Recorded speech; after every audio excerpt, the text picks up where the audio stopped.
ಕೇಂದ್ರ ಗೃಹ ಸಚಿವಾಲಯದ ವತಿಯಿಂದ ನಾಳೆಯಿಂದ ಮೊದಲ ಹಂತದ ಜನಗಣತಿ ಪ್ರಕ್ರಿಯೆ ಆರಂಭವಾಗಲಿದ್ದು, ಚಿಕ್ಕಮಗಳೂರು ಜಿಲ್ಲೆಯಲ್ಲಿ ಸಕಲ ಸಿದ್ಧತೆ ಮಾಡಿಕೊಳ್ಳಲಾಗಿದೆ ಎಂದು ಜಿಲ್ಲಾಧಿಕಾರಿ ಎನ್ಎಂ ನಾಗರಾಜ್ ತಿಳಿಸಿದ್ದಾರೆ. ಚಿಕ್ಕಮಗಳೂರಿನಲ್ಲಿ ಇಂದು ಅವರು ನಾಳೆಯಿಂದ 2 ಹಂತಗಳಲ್ಲಿ ಜನಗಣತಿ ಪ್ರಕ್ರಿಯೆ ನಡೆಯಲಿದೆ. ಜನಸಾಮಾನ್ಯರು ಸ್ವಯಂ ಪ್ರೇರಿತವಾಗಿ ಪ್ರಕ್ರಿಯೆಯಲ್ಲಿ ಪಾಲ್ಗೊಳ್ಳಲು ಅವಕಾಶ ಕಲ್ಪಿಸಲಾಗಿದೆ.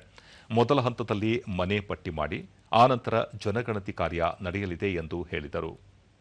ಸ್ವಯಂ ಗಣತಿಗೆ ಏಪ್ರಿಲ್ 1ರಿಂದ 15ರವರೆಗೆ ಅವಕಾಶ ಮಾಡಿಕೊಡಲಾಗಿದೆ. ಸಾರ್ವಜನಿಕ www.se.census.gov.in ವೆಬ್ಸೈಟ್ ಮೂಲಕ ಪ್ರಕ್ರಿಯೆಯಲ್ಲಿ ಪಾಲ್ಗೊಳ್ಳಬಹುದು.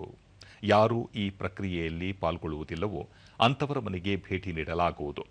ಜಿಲ್ಲೆಯಲ್ಲಿ 2528 ಗಣತಿ ಬ್ಲಾಕ್ ಮಾಡಿದ್ದು, 2520 ಗಣತಿದಾರರು ಹಾಗೂ 380 ಮೇಲ್ವಿಚಾರಕರು ಕಾರ್ಯನಿರ್ವಹಿಸಲಿದ್ದಾರೆ ಎಂದು ತಿಳಿಸಿದರು.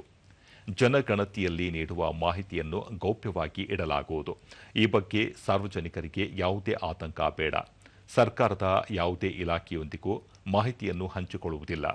ಸರ್ಕಾರ ಯೋಜನೆ ರೂಪಿಸಲು ಮಾತ್ರ ಮಾಹಿತಿಯನ್ನು ಬಳಸುತ್ತದೆ ಎಂದರು. ಮೇ 15 ಮನೆ ಪಟ್ಟಿಯನ್ನು ಜಾರಿ ಮಾಡೋದಿದೆ.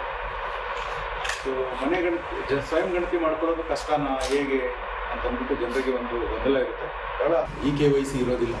ಕೇವಲ 33 ಪ್ರಶ್ನೆಗೆ, ಸರಳ ಪ್ರಶ್ನೆಗಳು, ಅದಕ್ಕೆ ಉತ್ತರ ಕೊಟ್ಟು ಅದನ್ನು ಸಬ್ಮಿಟ್ ಮಾಡಿದ್ರೆ ಆ ಮನೆಯ ಒಂದು ಗಣತಿ ಕಾರ್ಯ ಮುಗಿದಾಗ ಜನರು ಕೊಟ್ಟ ಮಾಹಿತಿ ಎಲ್ಲವೂ ಸರಿಯಾಗಿದೆಯೋ ಇಲ್ಲವೋ ಅಂತ ಹೇಗೆ ನೋಡೋದು ಅಂತಂದರೆ ಅದಕ್ಕೂ ಕೂಡ ಒಂದು ಪ್ರಕ್ರಿಯೆಯನ್ನು ಇಟ್ಟಿದೆ. ಅದನ್ನು ವ್ಯಾಲಿಡೇಷನ್ ಮಾಡುವಂಥ ಒಂದು ಪ್ರಕ್ರಿಯೆಯನ್ನು ನಾವು ಮನೆ ಪಟ್ಟಿ ಮಾಡೋಕ್ಕೋದಂಥ ಸಂದರ್ಭದಲ್ಲಿ ಆ ವ್ಯಾಲಿಡೇಷನ್ ಅಂತ ಮಾಡ್ತೀವಿ.